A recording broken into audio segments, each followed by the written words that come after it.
છેતરપિંડીની ફરિયાદ નોંધવામાં આવી છે, આરોપીઓની ધરપકડ. શું આખી હકીકત છે ને કેટલા આરોપીઓ પકડાયા છે? રાજકોટના ગાંધીગ્રામ 2 યુનિવર્સિટી પોલીસ સ્ટેશનમાં એક છેતરપિંડીની અને ખોટા દસ્તાવેજ બનાવવાની અને આ દસ્તાવેજોને સાચા તરીકે ઉપયોગ કરવાની ગુનો દાખલ કરવામાં આવ્યો છે, જેની હકીકત એવી છે કે મેન્ટીફી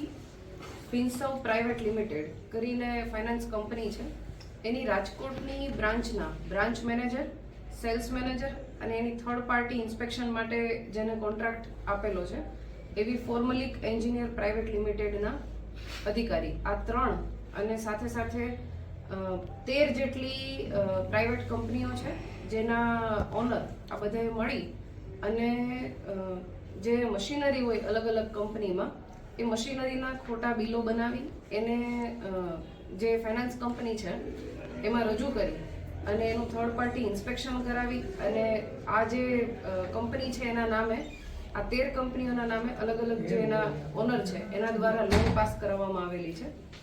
આ લોકોએ એક ગુનાહિત કાવતરું રચી અને જે મેન્ટીફી ફિન્સર્વ પ્રાઇવેટ લિમિટેડ કંપની છે એને 4,13,31,517 જેટલી લોન પાસ કરાવી અને છેતરપિંડી આચર્યો છે, જેનો યુનિવર્સિટી પોલીસ સ્ટેશનમાં ગુનો દાખલ કરવામાં આવેલો છે અને આના ટોટલ અત્યાર સુધીમાં 8 આરોપીઓ પકડવામાં આવેલા છે. મેડમ, એમો શું હતી, કઈ રીતે? આ લોકો જ્યારે કોઈ પણ વ્યક્તિને લોન લેવાની હોય, સીસી પાસ કરાવવાની હોય ત્યારે જે તે કંપની છે એ નામની કંપની કોઈ છે એ કંપનીમાં એના ડોક્યુમેન્ટ્સ, એની જે મશીનરી હોય કંપનીના સ્થળ પર એ મશીનરીના બિલ્સ રજૂ કરવા પડતા હોય છે,